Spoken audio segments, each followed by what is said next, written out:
అందరికీ నమస్కారం అండి. ఎస్ఎల్ తెలుగు స్టోరీస్కి స్వాగతం. నేను చెప్పబోయే కథ ప్రేమ చెలగాటం, ఎపిసోడ్ నెంబర్ 54.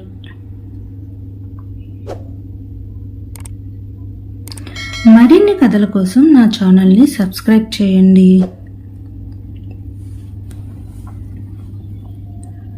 విక్కీ ఆద్య దగ్గరకు వెళ్ళి, నేను ఎవరో మీకు తెలియదు, నా పేరు విక్కీ. నేను మీ అక్క ఆన్యను పెళ్లి చేసుకుంటున్నాను. మీరు కూడా మీ అక్క పెళ్లిలో ఆనందంగా తిరుగుతూ ఉంటే బాగుంటుందని నా ఆశ.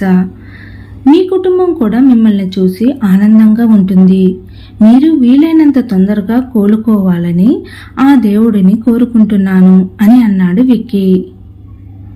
విక్కీ, మనం వెళ్ళిపోదాం పదా, మరలా ఎవరైనా వస్తారు. ఆద్యతో మాట్లాడుతూ ఉన్న విక్కీని చెయ్యి పట్టుకుని ఆ రూమ్ నుంచి బయటకు తీసుకుని వెళ్ళాడు వరుణ్. ఆద్య వాళ్ళ నాన్న నారాయణ గారు ఒకటే టెన్షన్ పడుతున్నారు. ఆద్యకు ఇప్పటి వరకు తన దగ్గర ఉన్న డబ్బులు మొత్తం హాస్పిటల్ బిల్లులు కట్టేందుకు వాడేశారు. ఇక వాళ్ళు అడిగినంత డబ్బు అయితే వాళ్ళ దగ్గర లేదు. ఏమి చేయాలో తెలియడం లేదు. ఎక్కడి నుంచి తెచ్చి కట్టాలో తోచడం లేదు. ఇక ఆలోచించడం వలన ఇప్పుడు ఏం ప్రయోజనం లేదు. ముందు వాళ్లతో మాట్లాడి రేపు బిల్లు కడతానని చెప్పి ఈలోపు డబ్బు కోసం ప్రయత్నాలు చేయవచ్చు అని అనుకుని రిసెప్షన్ దగ్గరికి వెళ్ళి, నేను రేపు వచ్చి మీకు కట్టవలసిన డబ్బులు తీసుకుని వచ్చి కడతాను అని అన్నాడు. మీ బిల్ కట్టేశారు సార్ అని చెప్పి తన బిజీ పనిలో పడింది. కట్టేశారా, సరేనండి అని అక్కడి నుంచి వెళుతూ భాస్కర్కు అంత డబ్బు ఎక్కడ దొరికి ఉంటుంది అని అనుకుంటూ భాస్కర్ దగ్గరికి వెళ్ళి, భాస్కర్, నీకు హాస్పిటల్ బిల్లు కట్టేంత డబ్బులు ఎక్కడ దొరికాయి?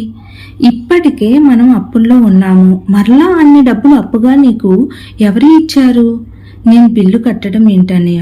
నీకు చెప్పకుండా నేను మాత్రం ఎక్కడి నుంచి అంత డబ్బులు తీసుకుని వస్తాను అని అన్నాడు భాస్కర్.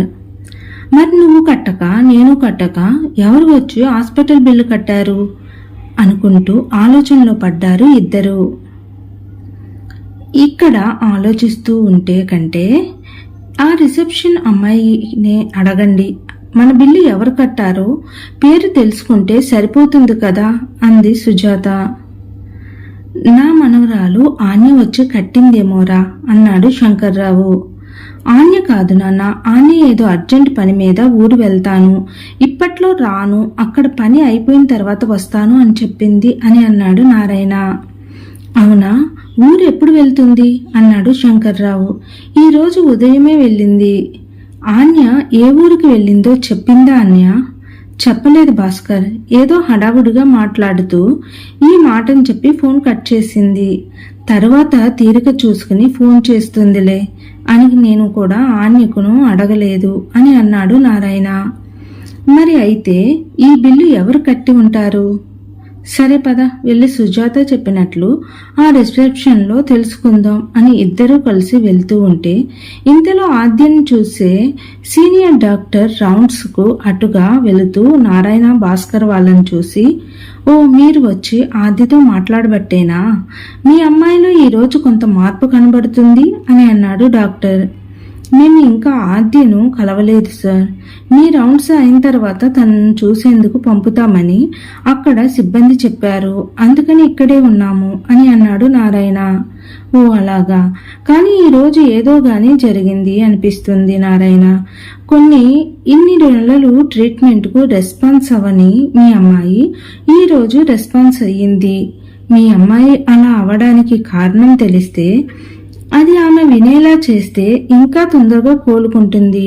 నాకు తెలిసి ఇలాగే ట్రీట్మెంట్కు రెస్పాన్స్ అయితే మాత్రం 1 వారంలో మీ అమ్మాయి లేచి కూర్చుంటుంది అని చెప్పి అక్కడి నుంచి వెళ్ళిపోయాడు డాక్టర్. అది విన్న నారాయణ, భాస్కర్, శంకర్రావు, సుజాత చాలా ఆనందపడినారు. వాళ్లకు ఆ మాట మరలా వాళ్ళ జీవం లేని మనసుకు జీవం పోసినట్లు అయ్యింది. ఇక వాళ్ళ ఆనందం అంతా ఇంత కాదు. మనం ఒకసారి ఆద్యం చూసి వచ్చి ఆ తర్వాత రిసెప్షన్ దగ్గరికి వెళ్దాం, ముందు ఆద్యం చూసి వద్దాం పదండి అని అన్నాడు నారాయణ. ఇదంతా అనుకోకుండా విక్కీ వర్ణల చెవిన పడింది. ఇంకా నారాయణ వాళ్ళు పడే ఆనందం చూస్తూ తను కూడా లోపల ఆనందించాడు విక్కీ. విక్కీ, నువ్వు అన్నది నిజమేరా, మనం ఏదో పొరపాటు పడుతున్నామని అనిపిస్తుంది. ఆన్య వీళ్ళ అమ్మాయి అయితే వీళ్ళ అమ్మాయిలకే యాక్సిడెంట్ అయ్యింది అంటే రమ్య వీళ్ళకి అక్క కాదనుకుంటా అని అన్నాడు వరుణ్. వరుణ్, ఇదంతా మా నాన్నగారికి తెలుసు, ఎందుకంటే ఆయన వాళ్ళ ఊరు వెళ్ళారు, మనం ఆయన్ని అడిగితే తెలుస్తుంది కదా అన్నాడు విక్కీ. విక్కీ, మనం ఇప్పుడు మీ నాన్నగారి దగ్గరికి వెళ్తే మరి ఆన్యని వెతకడం గురించి? వరుణ్ తెలివి తక్కువగా మాట్లాడకు. ఆన్య వాళ్లకు ఫోన్ చేసి ఊరు ఏదో వెళ్తున్నాను, ఇప్పట్లో రాను అని చెప్పింది కదా అని అసహనంగా అన్నాడు విక్కీ. అవును కదా, అయితే పద మీ నాన్నగారి దగ్గరకు వెళ్దాం అని అన్నాడు వరుణ్.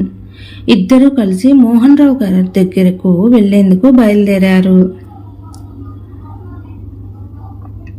ఇక నారాయణ భాస్కర్లు హాస్పిటల్ రిసెప్షన్కి వెళ్ళి, ఇందాక మా ఆద్య బిల్లు కట్టేశారని చెప్పారు కదా అని అన్నాడు నారాయణ. అవునండి, కట్టేశారు. అది ఎవరు కట్టారో పేరు చెప్తారా? వాళ్ళ పేరు ఏమీ చెప్పలేదు, కానీ ఆ కార్డు మాత్రం ఆర్డీ గ్రూప్ ఆఫ్ కంపెనీ పేరుతో ఉంది అని అంది ఆ అమ్మాయి.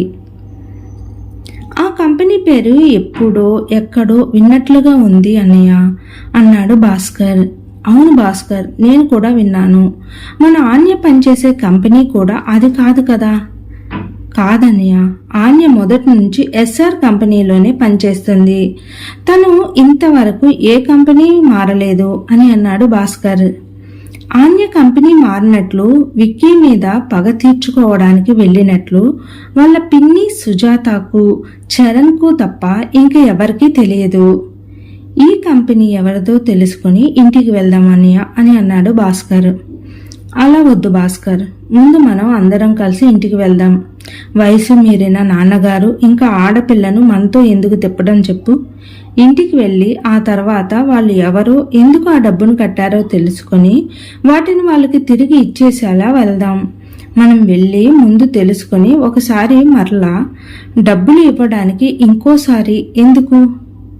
మనం ముందుగా ఇంటికి వెళ్ళి డబ్బులు చూసుకుని అప్పుడు వాళ్ళని కలిసి డబ్బులు కూడా వాళ్ళకు అప్పచెప్పి రావచ్చు.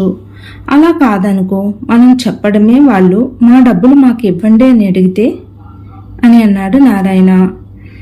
ఆ మాట కూడా నిజమే అన్నయ్య, నువ్వు చెప్పిన విధంగానే చేద్దామన్నాడు భాస్కర్. ఇక నారాయణ వాళ్ళు వాళ్ళ ఇంటికి వెళ్ళిపోయారు. విక్కీ వరుణ్లు మోహన్ రావు దగ్గరికి అని ఇంటికి వెళ్లారు. కానీ ఇంట్లో వాళ్ళ నాన్న మోహన్ రావు లేడు. వాళ్ళ ఇంటి వాచ్మెన్ అడిగారు. విక్కీ బాబు, పెదబాబు గారికి ఆఫీస్ నుంచి ఫోన్ వచ్చి ఇక వెంటనే హడావుడిగా ఆఫీస్కి వెళ్లారు అన్నాడు వాచ్మెన్.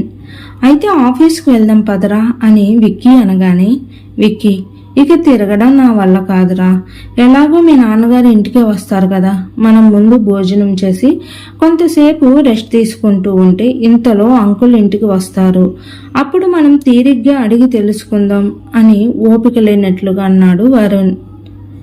ఇక వరుణ్ను అలా చూసేసరికి విక్కీకి జాలనిపించి ఇక ఇంట్లోనే ఉండిపోయాడు. వరుణ్ భోజనం చేసి అలసటతో పడుకుని పోయాడు. కొంతసేపటికి మోహన్ రావు ఇంటికి వచ్చాడు. బయట విక్కీ కారు చూడడమే తనకు కోపం మండుకుంటూ వచ్చింది. కోపంగా లోపలికి వెళ్ళి విక్కీ విక్కీ అని అరిచాడు. మోహన్ రావు మాటను విన్న విక్కీ వాళ్ళ నాన్న వచ్చాడని, ఆన్య గురించి తెలుసుకోవచ్చు అని అనుకుని గబగబా మెట్లు దిగుతూ వచ్చాడు. డాడీ, నేను ఎంతసేపటి నుండి నీకోసం ఎదురు చూస్తూ ఉన్నానో నీకు తెలుసా అని అన్నాడో లేదో మోహన్ రావు కోపంతో విక్కీ చెంపను పగలగొట్టాడు.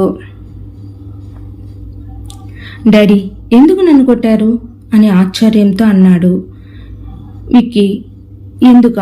నీలాంటి ప్రయోజనం లేని కొడుకును కని ఇలా ఏడుస్తూ ఉన్నందుకు. ఇప్పుడు నేనేం చేశాను అన్నాడు విక్కీ. ఏం చేశానని అంటున్నావా? నీ అంతటి నువ్వే ఆఫీస్కు వెళ్తానని అన్నావు. మరి ఆఫీస్కు వెళ్లకుండా ఎక్కడికి వెళ్ళావు? బాధ్యతగా ఆఫీసును చూసుకునే చరణ్ను కూడా ఏదో పని మీద ఎక్కడికో పంపించేశావని తెలిసింది. నువ్వు లేక చరణ్ కూడా లేకుండా మరి ఆఫీసును ఎవరు చూసుకుంటారని అనుకున్నావు?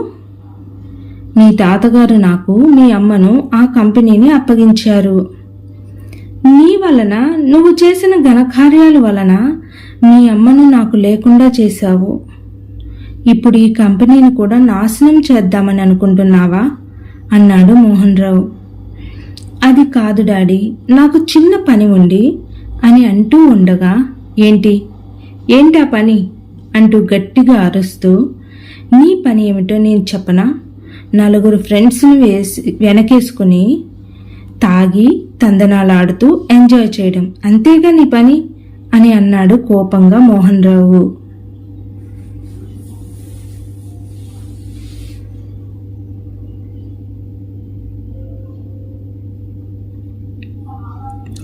తండ్రి కొడుకుల గొడవ ఎక్కడి వరకు వెళ్తుంది? చరణ్ ఆన్యని వెతికి పట్టుకోగలడా?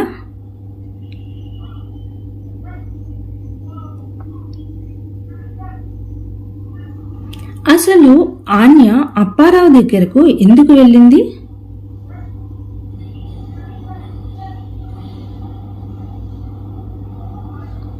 ఇక ఇదంతా మనం తర్వాయి భాగంలో చూద్దాం. నా కథ నచ్చినట్లయితే దయచేసి సబ్స్క్రైబ్ చేసి, లైక్ చేసి, షేర్ చేయండి. Thank you.